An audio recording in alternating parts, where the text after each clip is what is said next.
ABC Listen. Podcasts, radio, news, music and more. I'm David Marr, host of Late Night Live on Radio National, where nothing's off limits. You know, part of being an adult is dealing with discomfort. We gather the sharpest minds around to hash over what's shaping this crazy world. Both the Republican Party and the Democratic Party succumbed to big money. Late Night Live, 4 new shows a week on ABC Listen or wherever you get your podcasts.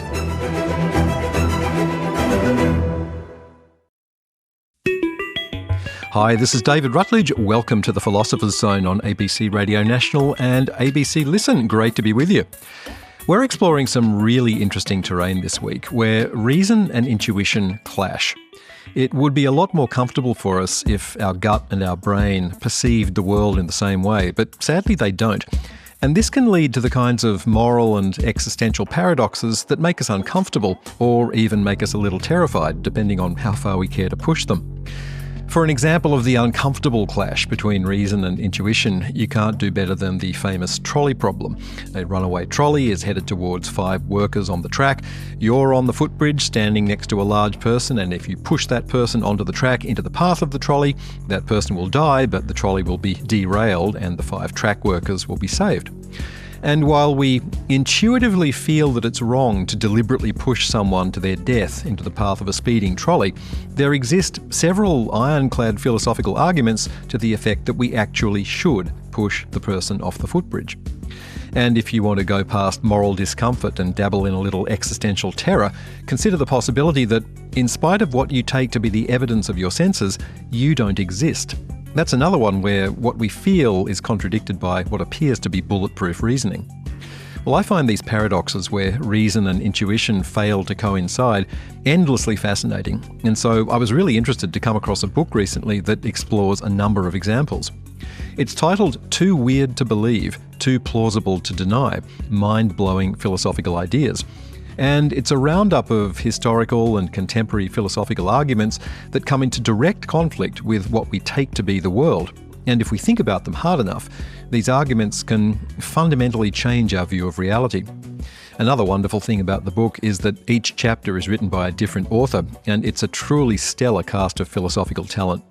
The editor is Cliff Sosis, who's a principal lecturer at Coastal Carolina University, USA. He also runs the website What Is It Like to Be a Philosopher? From a psychological point of view, we have intuitions which provide us with snap judgments. And even though they might not be perfectly accurate, they're efficient and they don't require a lot of energy expenditure on our part. They don't require a lot of focus.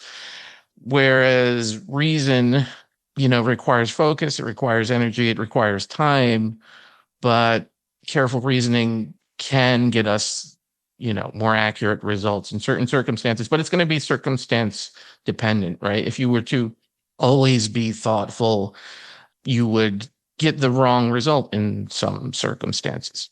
So I think that's also an interesting way to dissect intuitions or categorize intuitions.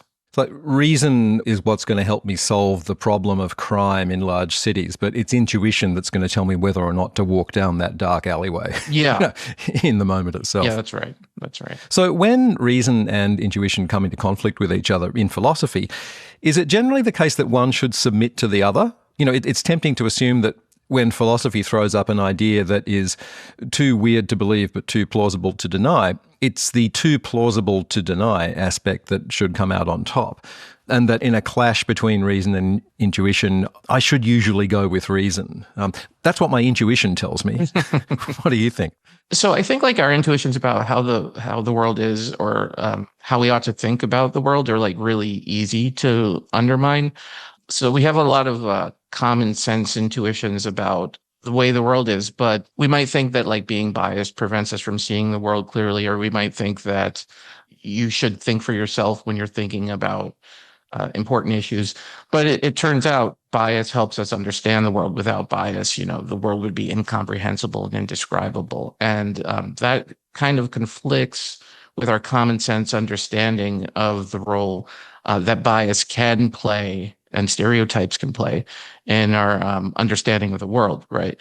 And I also think that when you're talking about reasoning, like a lot of people, will celebrate independence of thought, and they'll celebrate people who have looked into, the research. But that's a case where common sense actually gets the wrong result. What you should do is you should, rely on experts. You should defer to experts. I mean, even experts defer to experts.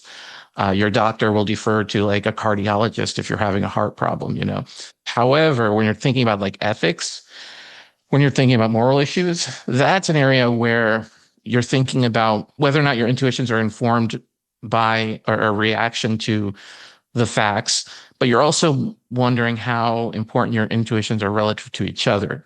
And you might realize that some of your intuitions are more strong than other intuitions. And you might realize that when you reflect on certain cases, hypothetical cases, that your intuitions are different than you thought they were, I mean, a good example of this would be like giving to charity, right? So we usually think that like giving to charity is a good thing, but it's like not morally required. And if you fail to give to charity, this doesn't make you a bad person.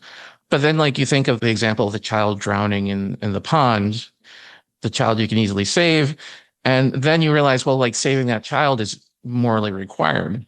And then when you think of charity again, when you think about that example, you realize that you could easily save a lot of children. And you don't, because you don't think it's morally required. And you realize that like that is a mistake. That intuition is misguided, So reason helps you realize that you're wrong and that common sense intuitions have misled you. We also, I mean, interestingly enough, we realize that our intuitions are different from other people. We realize that different people have different intuitions when we're doing ethics. So that creates another interesting problem. Like you realize that there are some people who think that when they reflect on all of these cases, there are some rules that you should never violate. Like Kant believes that you should never lie even to save a life, right? So what's interesting is like you get philosophers who all agree that common sense is mistaken, but don't agree with each other. They continue to disagree with each other, And that's part of what makes philosophy interesting, right? Is that diversity of perspective. I just want to pick up something you said earlier, which is that bias is essential to our understanding of the world. I know that's a whole chapter in the book, and I don't want to make you deliver the whole chapter here, but just tell me a bit more about that. Yeah, okay.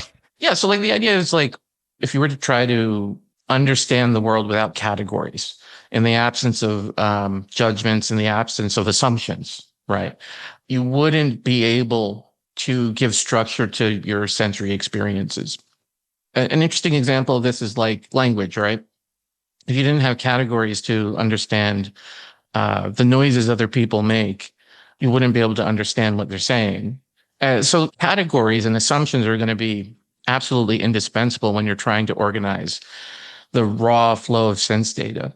And there's this traditional conception of objectivity, which is like, when you're trying to be objective, you need to get rid of all of your biases. But if you try to get rid of all of your biases, you wouldn't be able to understand anything at all. So then the question becomes, well, what biases are good and what biases are bad?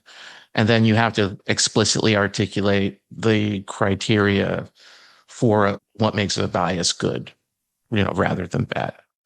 I was very pleased to see that in the introduction to the book, you bring up David Hume, because he's one of my favourite exponents of this idea that reason can take us into some quite bizarre places. Right. Tell me about Hume and inductive inference and why I should keep my mind open to the possibility that I can fly. Oh, okay. Yeah, I was a little worried about including this in the book because, I was worried that people would read the book and they would try to jump off of the roof. I don't talk to my kid about Hume because I worry that he's going to think this is permission to try to fly. But I think to understand Hume, right, you need to understand induction. For your listeners who might not know what induction is, right? Arguably, most of the things that we know about the world are on the basis of induction, especially the physical world. When we use induction, we take a large random sample of a population and then make a generalization about the population. We believe that water boils at 100 degrees Celsius. It's not because we've boiled all of the water in the known universe. We've boiled an infinitesimally small percentage of water in the universe, but we've taken a large random sample of water and noticed it has certain properties, and then we've assumed that the population also has those properties. And this isn't just water. We believe what we believe about the behavior of subatomic particles and elements and compounds, the building blocks of the physical world, on the basis of induction. When we formulate the laws of nature, when we observe, the forces of nature, we haven't observed the entire universe. We've observed a small part of it, and then we formulated mathematical laws that describe these regularities we've observed. So then Hume asks this question, when we make these generalizations, it seems like we are assuming that the future will resemble the past, right? And it's funny, his argument isn't that complicated, but it is so, disturbing. And it's basically well, how are you going to justify that assumption that the future will resemble the past? If you were to try to describe the past, nothing about the past guarantees anything about the future unless you assume the future will resemble the past. And then when you try to justify induction by appealing to the fact that it has been successful, you're using induction to try to justify induction, and that's circular, right? It's like a politician arguing that what they say must be true because they're not a liar, and then that wouldn't cut it in that case, and it shouldn't cut it for induction either. And I mean, another way of thinking about it, because it is hard to wrap your head around, is and maybe this is too trippy, but you aren't a god, right? You have the past and the future, and you can't stand above the timeline and see whether or not the regularities you've observed in the past are reflected in the future. So Hume says we have no idea if the future actually resembles the past, right? So then back to this question of do you believe that you can fly? I mean, I don't feel like I can, but I have no idea, honestly. I mean, when I'm being intellectually honest, I can't say that I'm sure. And I can't really say that somebody who thinks they can is insane. That is I can't give a good argument for thinking that they're wrong because of what Hume pointed out. So you might think Hume's arguments are disturbing, but they're also liberating. And reason, he shows how reason can free us from the prison of common sense. On ABC Radio National and ABC Listen, this is The Philosopher's Zone. I'm David Rutledge, and my guest this week is Cliff Sosis, who has edited an excellent new collection of essays setting out the kinds of philosophical arguments that can really make your head spin. It's titled Too Weird to Believe, Too Plausible to Deny, and you can find publication details on the Philosopher's Zone website.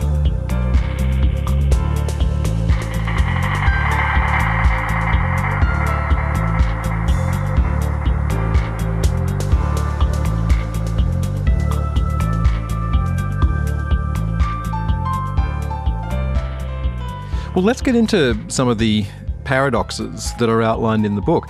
I have a favourite, and that's this one from Kevin Richardson at Duke University, and that's that sex is socially constructed.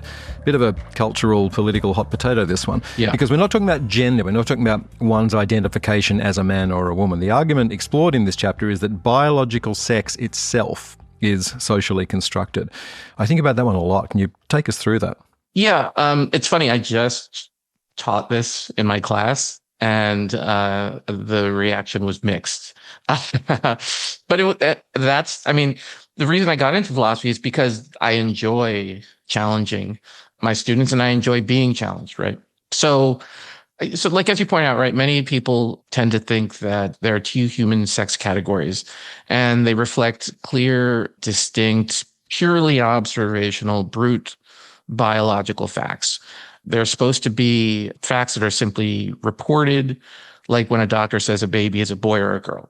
And Kevin points out the scientific reality is more complicated than this narrative and common sense suggests. Kevin acknowledges that there are biological facts about chromosomes and hormones, reproductive abilities, genitals, and body shapes. Kevin is not arguing that you can will yourself to be pregnant, to be clear, right? But Kevin points out that these things have a dynamic relationship to each other, and that relationship between, again, chromosomes and hormones and genitals and body shape is mediated by the environment, and which of these facts we consider markers or indicators that you're members of a sex category it's a choice we make. And that choice isn't entirely based on scientific considerations. And this becomes obvious when you start like thinking about the nitty-gritty biological details, which a lot of people who would resist this idea actually ignore. The people who claim they're defending science will gloss over some of the issues that Kevin tries to accommodate. First of all, there are more than 2 chromosomal variations, right? Most people aren't aware of this fact, but if you actually look at the chromosomal possibilities, I think I've seen like 10 different chromosomal possibilities, right? You get people with non-standard, if that's the appropriate way of putting it, chromosomal variations. And there are cases in which chromosomes and genitals don't match in the ways that your common sense sex categories would suggest they should. And then when we try to like identify sexes by appealing to like reproductive capabilities, we could give examples of people who would be male or female according to common sense, but lack reproductive capabilities. And so what do these examples show? They show that when we try to identify sex categories, these supposedly biological sex categories, our criteria shift, our definition shift, and what we consider relevant shifts. And the shifts go from chromosomes to hormones to reproductive abilities to genitals to body shape. And then it becomes clear that for most biological and medical purposes and political and social purposes, and that's just an accident, what really matters are those honest to goodness biological features of people. Those are real. The categories are something that are, in part at least, if not entirely, a social construct. Right. And of course, this is a much misunderstood point. Like, this is what gets flung at Judith Butler all the time. How can Judith Butler say that there's no such thing as biological sexual difference? And the point, of course, is not that biological sex differences in and of themselves are a construct, but that the assignment of those sex differences into one of 2 rigidly demarcated classes, male or female, that's where the social construction comes in, right? Yeah. That's right.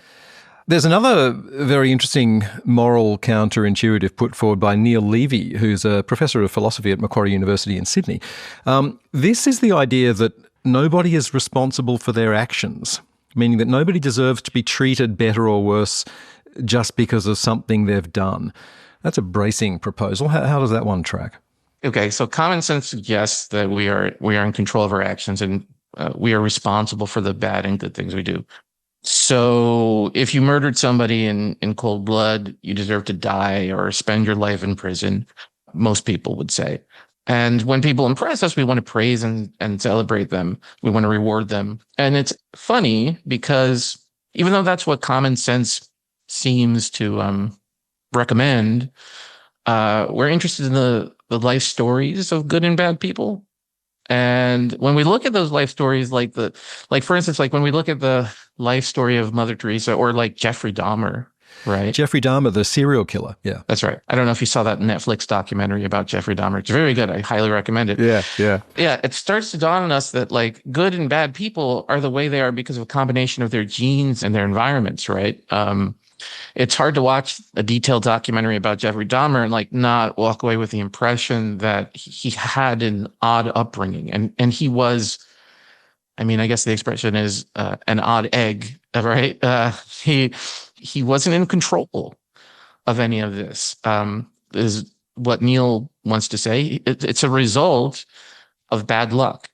And the thing is, I think people look at those starting points. They look at like, the genes in the environment when you're a baby, and then they think that's where it stops. But like, you're also not really in control of how all of this plays out and what influences you have, right? That's all also a matter of luck. Like whether or not Jeffrey Dahmer received help or whether he was disposed to seek it out is also, it seems, a matter of luck.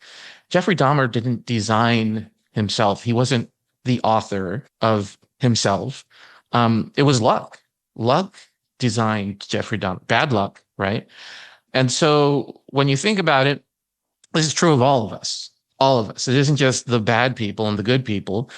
None of us has control of our genes or our environments. And in an important sense, who we are, our beliefs and desires are also a result of luck. And when you realize that bad people are the victims of bad luck, good people are the benefactors of good luck. It seems unfair to punish bad people for things beyond their control, and weird to reward people for being good. And so that's just another case where like you start off with these very strong intuitions, and then you realize when like you reflect on those intuitions that they're mistaken. I guess one of the common intuitions that's really confronted by this idea is the intuition about what prisons are for and how people in prisons are supposed to be treated. Can you speak to that a little? Yeah, so like Dirk Pereboom and Greg Caruso have spoken about this. They also suggest that we aren't morally responsible for our actions for somewhat different reasons. But, they've suggested that prisons are punitive. And the kind of operating assumption is that you're punishing somebody because they deserve it, because they made a decision, it was a bad decision, and it's their fault. It's something that they had control over. But if you don't think of it as something that is their fault, you start to think that maybe a prison should be, a correctional institution. It should be something where people get therapy, where it should be the type of place where we try to help prisoners become better people. It should be the case that like we change their luck in prison from being bad to being good. And, there are some prisoners who have that experience in prison, but it's very rare. And people seem to resent it when people like reform themselves in prison. They want people to suffer in prison. They don't want people to be fixed. That's one of those cases where they're hanging on to those pre-theoretical intuitions. And who knows how people would feel if they were more familiar with arguments like the one that I outlined here. Well, let's do one more. Your own counterintuitive in the book, and that's that the world is almost certainly not the way it seems. External world skepticism. What's going on there? Okay. So Descartes was looking for certainty, and he thought knowledge required certainty. And so given that knowledge requires certainty, we need to identify the beliefs we can not doubt that are indubitable. And with this end in mind, Descartes started like examining the faculties he assumed provided him with knowledge. So he'd think of a belief he formed on the basis of those faculties and ask himself, can I tell a story where it seems a belief of that type is true, even though it isn't? And if you can tell that type of story, you can doubt that belief. And that type of belief could not be a source of knowledge. So he asked, like, can the senses pass the method of doubt test, your five senses? And it seems to me like I'm having this conversation with you right now. It seems to your audience like they're listening to us. But, you and I, or your audience, you might be dreaming, right? You might be in a coma. You might be on drugs. You might be in a computer simulation. And in any of these cases, it would seem to you like you're having this experience right now, even though that experience does not reflect reality. And this is true of all of your experiences. So it seems like nothing you know, thanks to experience, is really knowledge when you reflect on it, because you could be wrong about any of it. So then, Descartes thought, well, maybe logic, mathematics, and geometry could provide us with knowledge. And they could provide us with certainty, because, these things are true in all possible worlds. But the problem, of course, there is like your reasoning faculty might be faulty. These things might seem absolutely undeniable to you, but you might be like a drunk person at the pub calculating their tip and then wondering whether they got it right, and then checking it again, but they're still drunk, right? So you might be like a person in that situation, right? Your reasoning might be impaired. So again, it seems like you can tell a story where things seem true to you, even though they really aren't. So where does that leave us? Well, it seems like the only thing we can be sure of are the contents of our own mind, right? This solipsistic conclusion, right? And I can be sure that it seems to me like I'm having this conversation right now, even though I can't be sure it's actually happening. But it doesn't seem like I can establish the existence of the external world. Now, this is where like I think you got to give Hume respect, right? Like Hume, he didn't pretend like he devised the solution to the problem of induction, right? He threw up his hands, he shrugged, he said, this is an indefensible habit, right? I'm going to do it, but, I'm not going to try to defend it. Descartes tried to establish the existence of the external world, and I think he was being genuine. And he offers the solution that, God exists and is no deceiver. He says God would make sure that the world is the way it seems. But, that solution is unconvincing because in order to establish the existence of God, you're going to have to rely on reason. And you can't trust reason unless you can be sure God exists, and so on. So it seems like it's a circular argument for believing the external world is the way it seems, and it's going to be unconvincing. The destructive part of his project, however, still seems like it was successful. And I should point out, he would resist this characterization. He thinks that his argument for the existence of God, it would be immune to this criticism. If you want to read about that, there are suggested readings in my in my chapter where you could delve into Descartes and see whether or not he really is onto something there. But this leaves us with the reality, and the reality seems to be there are an infinite number of stories that you can tell where things seem this way, even though they're actually another way.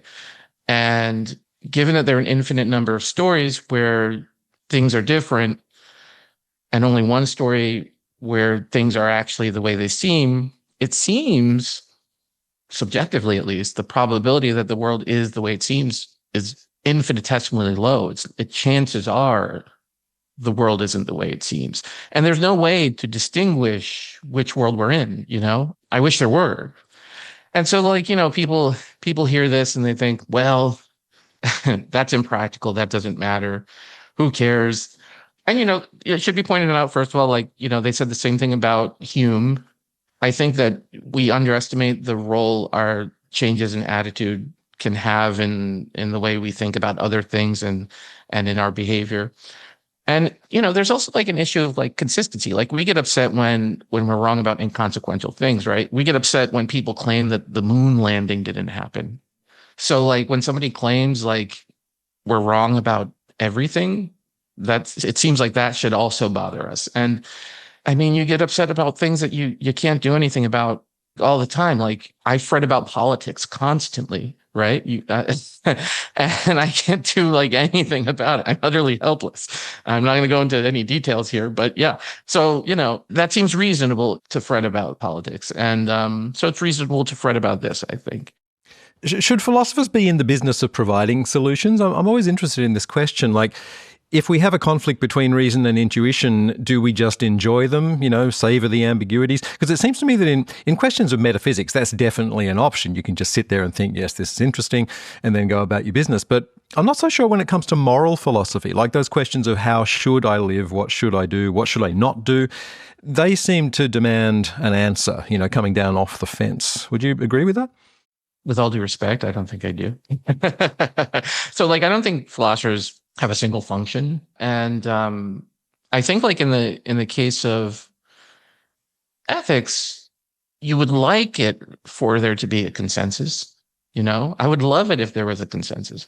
But the reality is in ethics is that you have a bunch of smart people who have gone to, to college and gone to grad school. They've examined the real and hypothetical cases. And it seems like in the case of ethics, they genuinely have different intuitions about those cases, So they formulate different theories that capture their intuitions about these cases, and they subscribe to different principles that capture their intuitions about these cases. And it seems like it's going to be difficult to reconcile, those conflicting intuitions interpersonally. And then there's also the fact that you have intrapersonal conflicts. So, I think a lot of people aren't purely utilitarian, even utilitarians. I think that they have some of those pre-theoretical intuitions. It's just that they choose to ignore them because they think that ultimately the theory gives them reason to ignore some of those intuitions. You know what I mean? And there's also a question of the source of the intuitions, because the source of your intuitions can affect how seriously you take them. And so you think an intuition is a result of something politicians told you your entire life, or a religious authority that you don't have reason to think is a genuine religious authority, or if your intuitions are a result of the environment of evolutionary adaptation, you might realize in the environment you are now, you can ignore them and or you should ignore them because they were useful. They're not useful now. And you might not be able to get rid of them, but that doesn't mean that they should be taken seriously. I like to think of the audience listening to this conversation or maybe reading your book and, riding along in the bus or just sort of eating a sandwich in the kitchen or whatever and gradually feeling the rug pulled out from their entire sense of themselves and what the world is like. And Yeah. I'm interested in how the process of putting this book together has affected you as a philosopher, as a person. Like, do you see the world differently as a result of having spent all this time swimming around in moral and existential paradoxes? I mean, I think I've been into philosophy for a very long time. I remember when I visited my college before I went, and I picked up philosophy books at the bookstore, and I was like into Nietzsche and Sartre and all the existentialists when I was in high school. So I kind of, from the beginning, have been comfortable with views that challenge common sense.